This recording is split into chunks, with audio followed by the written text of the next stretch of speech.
Selamat pagi teman-teman mahasiswa, saya ucapkan selamat datang dalam mata kuliah Konsep Dasar Abhidhamma Pitaka. Sebelum perkuliahan kita mulai, saya akan menyampaikan rencana pembelajaran semester atau RPS, yang mana RPS ini berisi tentang agenda-agenda yang akan kita laksanakan selama satu semester ke depan. Dan berikut kita simak urayanya. Deskripsi mata kuliah. Mata kuliah Konsep Dasar Abhidhamma Pitaka bertujuan memberikan kemampuan pada mahasiswa untuk memahami konsep pemahaman dasar yang harus dipelajari mahasiswa sebelum mempelajari isi dari kitab Abhidhamma Pitaka. Mata kuliah Konsep Dasar Abhidhamma Pitaka mencakup pembahasan tentang sejarah Abhidhamma Pitaka, Paramatadhamma, dalam hal ini kita bicara tentang cita, kemudian citawiti, serta arti penting cita dalam konteks tugas kepenyuluhan. Cita menguraikan tentang jenis-jenis pikiran atau kesadaran yang secara alami dimiliki oleh manusia. Citawiti membahas mengenai bagaimana pikiran muncul atau lahir dan mengalami kelenyapan atau kematian. Adapun tujuan secara komprehensif adalah mahasiswa memiliki pemahaman yang menyeluruh mengenai makna pikiran, peran, dan metode pemberdayaannya dalam tugas kepenyuluhan, dan membentuk karakter generasi muda serta dapat berkontribusi dalam konteks moderasi beragama. Kompetensi mata kuliah terdiri dari 3 poin, yaitu capaian pembelajaran lulusan atau CPL, capaian pembelajaran mata kuliah atau CPMK, dan subcapaian pembelajaran mata kuliah. Capaian pembelajaran lulusan atau CPL terdiri dari 3 aspek, yaitu aspek sikap, keterampilan umum, dan aspek pengetahuan. Aspek sikap, bertakwa kepada Tuhan Yang Maha Esa dan mampu menunjukkan nilai religius, menunjukkan nilai-nilai kemanusiaan dalam menjalankan tugas berdasarkan agama, moral, dan etika. Kemudian berkontribusi dalam meningkatkan mutu kehidupan bermasyarakat, berbangsa, bernegara, dan kemajuan peradaban berdasarkan Pancasila. Aspek keterampilan umum, mampu mengembangkan pemikiran logis, kritis, sistematis, dan kreatif, dan menerapkan nilai-nilai humaniora. Aspek pengetahuan, mampu melahirkan pengetahuan yang bernilai filosofi sebagai hasil pemikiran logis, kritis, sistematis, dan inovatif dalam konteks kepenyuluhan Buddha yang memiliki kepekaan sosial serta kepedulian terhadap masyarakat dan lingkungannya. Capaian pembelajaran mata kuliah atau CPMK 1, mampu berkontribusi dalam peningkatan kualitas kehidupan masyarakat dengan landasan pemahaman konsep dasar Abhidhamma dalam konteks kepenyuluhan Buddha. Kedua, mampu mengembangkan pemikiran logis, kritis, sistematis, dan kreatif melalui penelitian ilmiah, penciptaan desain atau karya yang bermanfaat dalam rangka tugas kepenyuluhan Buddha. Yang ketiga, mengaplikasikan pengetahuan dan pandangan logis, kritis, sistematis, dan inovatif dalam konteks kepenyuluhan Buddha. Subcapaian pembelajaran mata kuliah. 1. Berperan aktif dalam kegiatan dan latihan peningkatan kompetensi sebagai calon penyuluh agama Buddha melalui sarana dan media yang ada. 2. Menyusun makalah dengan tema konsep dasar Abhidhamma berkaitan dengan tugas kepenyuluhan. Yang ketiga, mengkomparasikan ide-ide gagasan logis, religius, dan inovatif dalam karya tulis berkaitan dengan konsep dasar Abhidhamma dalam konteks tugas kepenyuluhan Buddha. Selanjutnya adalah mengenai bahan kajian dalam mata kuliah ini meliputi sejarah kitab Abhidhamma Pitaka, konsep dasar Abhidhamma dalam tugas penyuluhan. Selanjutnya adalah mengenai referensi atau sumber belajar. Jadi, saya tidak membatasi teman-teman dalam menggunakan sumber belajar. Teman-teman bisa menggunakan buku-buku yang ada di perpustakaan, kemudian e-book, kemudian jurnal ilmiah, kemudian website, artikel, ataupun channel-channel YouTube yang berbicara tentang materi yang sedang kita bicarakan. Alokasi waktu perkuliahan. Jadi dalam mata kuliah ini kita ada 16 pertemuan. Yang pertama adalah kontrak kuliah dan sejarah Abhidhamma. Pertemuan kedua, kita akan berdiskusi tentang konsep dasar Abhidhamma Pitaka. Pertemuan 3, kita akan belajar tentang Paramata Dhamma. Pertemuan 4, Akusala Cita 12. Pertemuan 5, Ahetuka Cita 18. Dan pertemuan ke-6 adalah Sobhana Cita 24. Pada pertemuan ke-7, kita akan belajar tentang Akusala Cita dan Sobhana Cita dalam kehidupan sehari-hari, dan pada pertemuan ke-8 kita akan melaksanakan ujian tengah semester atau UTS yang nanti teman-teman akan menyusun makalah secara individu. Pada pertemuan 9 kita akan berdiskusi tentang rupa wacara cita 15, pertemuan 10 arupa wacara cita 12, dan pada pertemuan 11 kita akan berdiskusi tentang lokutara cita 8. Pada pertemuan 12 kita akan belajar tentang Lokutara Cita 40, dan pertemuan 13 adalah Cita Witi. Pertemuan 14 kita akan berdiskusi tentang eksistensi cita dalam proses hidup manusia, dan pertemuan 15 adalah memberdayakan cita dalam konteks tugas kepenyuluhan.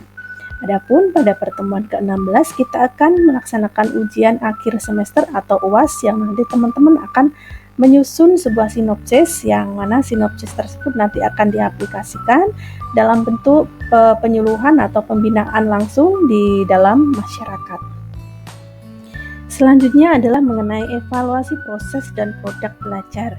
Jadi dalam mata kuliah ini ada 5 aspek penilaian yang akan diterapkan, yaitu UTS sebanyak 25%, UAS sebanyak 25%, tatap muka atau kehadiran memiliki bobot 15%, presentasi dan diskusi 20%, dan partisipasi kelas sebanyak 15%. Jadi totalnya atau jumlahnya adalah sebanyak 100%.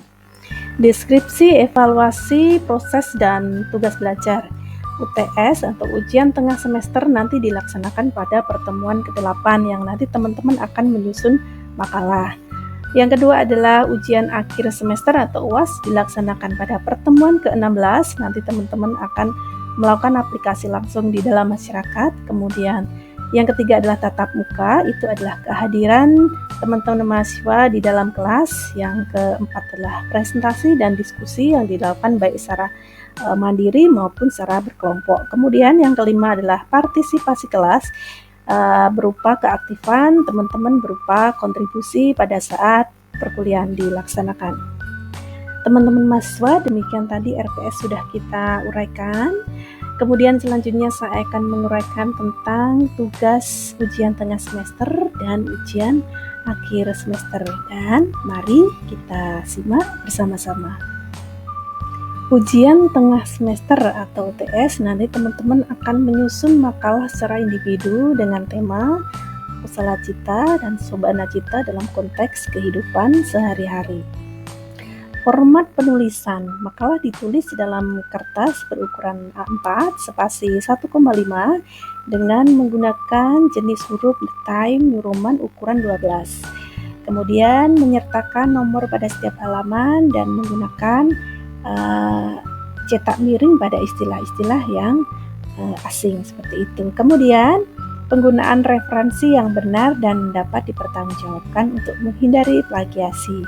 Dan selanjutnya jumlah halaman minimal 10 lembar atau lebih. Jadi teman-teman bisa menulis lebih dari 10 lembar.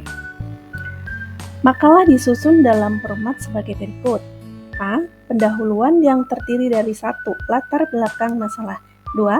Rumusan masalah, 3. Tujuan penelitian, dan 4. Metode penelitian. B. Pembahasan, yang C adalah penutupan yang terdiri dari kesimpulan dan saran. Kemudian untuk D adalah daftar pustaka. Selanjutnya saya akan menguraikan tentang latar belakang masalah, itu menjelaskan mengenai permasalahan apa yang terjadi atau ditemukan atau yang akan dibicarakan oleh penulis, dan alasan mengapa penulis merasa masalah tersebut menarik atau penting untuk diteliti, serta bagaimana analisis di dalam makalahnya nanti. Kemudian rumusan masalah adalah berisi pokok masalah yang ditemukan dan dianalisis oleh penulis, dan rumusan masalah ini dikemas dalam bentuk kalimat tanya secara singkat dan padat. Selanjutnya adalah tujuan penelitian. Tujuan penelitian itu adalah poin-poin yang ada di dalam rumusan masalah yang dikemas dalam bentuk kalimat pernyataan. Metode penelitian. Metode penelitian dapat menggunakan metode penelitian kualitatif dengan menggunakan salah satu pendekatan, diantaranya adalah 1. Etnografi, 2. Studi kasus, 3. Studi dokumen atau teks, 4. Observasi alami, 5. Wawancara terpusat, yang ke-6 adalah fenomenologi, yang ke-7 adalah grounded theory, yang ke-8 adalah penelitian sejarah. Namun di sini saya tidak membatasi apabila teman-teman yang ingin menggunakan metode kuantitatif juga dipersilahkan. Selanjutnya adalah pembahasan. Menjawab atau menguraikan jawaban atas rumusan masalah dan tujuan yang disajikan pada bagian pendahuluan, atau hasil analisis atas permasalahan yang diuraikan berdasarkan metode dan pendekatan penelitian yang dipergunakan. Dan yang terakhir adalah daftar pustaka, yaitu daftar referensi yang dipergunakan oleh penulis. Teman-teman mahasiswa, apabila makalah sudah selesai disusun, maka silakan diupload di aplikasi LMS pada saat jadwal pelaksanaan UTS. Dan adapun jadwal pelaksanaan UTS nanti akan kita sampaikan berikutnya. Selanjutnya saya akan menguraikan tentang ujian akhir semester atau UAS. Adapun untuk tugas UAS nanti teman-teman mahasiswa menyusun sinopsis secara mandiri atau secara individu dan kemudian mengaplikasikan sinopsis tersebut dalam bentuk kegiatan penyuluhan di lapangan atau di dalam masyarakat. Ketentuan untuk tugas akhir semester atau UAS, tadi teman-teman membuat sinopsis itu tadi ya. Jadi temanya adalah memberdayakan cita dalam konteks tugas kepenyuluhan. Yang kedua, sasarannya meliputi SMB, remaja, yang terdiri dari patria, sekber, dan lain sebagainya, atau umat secara umum, lansia, napi, dan lain sebagainya. Teman-teman silakan memilih salah satu di antaranya. Kemudian tempat pelaksanaan kegiatan, teman-teman menyesuaikan dengan sasaran yang dipilih, misalnya SMB, Damaseka, Wihara, Lapas, Panti Jompo, dan lain sebagainya. Kemudian yang selanjutnya adalah kegiatan penyuluhan dilakukan dengan salah satu metode, yaitu misalnya ceramah, diskusi, pelatihan peribadatan, atau kegiatan keagamaan lainnya, atau bercerita atau mendongeng untuk anak SMB untuk usia didik PAUD dan SD. Jadi silahkan disesuaikan dengan sasaran dan tempatnya. Selanjutnya adalah durasi pelaksanaan. Jadi kegiatan dilaksanakan minimal 30 menit dan 20 menit untuk sasaran SMB untuk usia PAUD dan SD.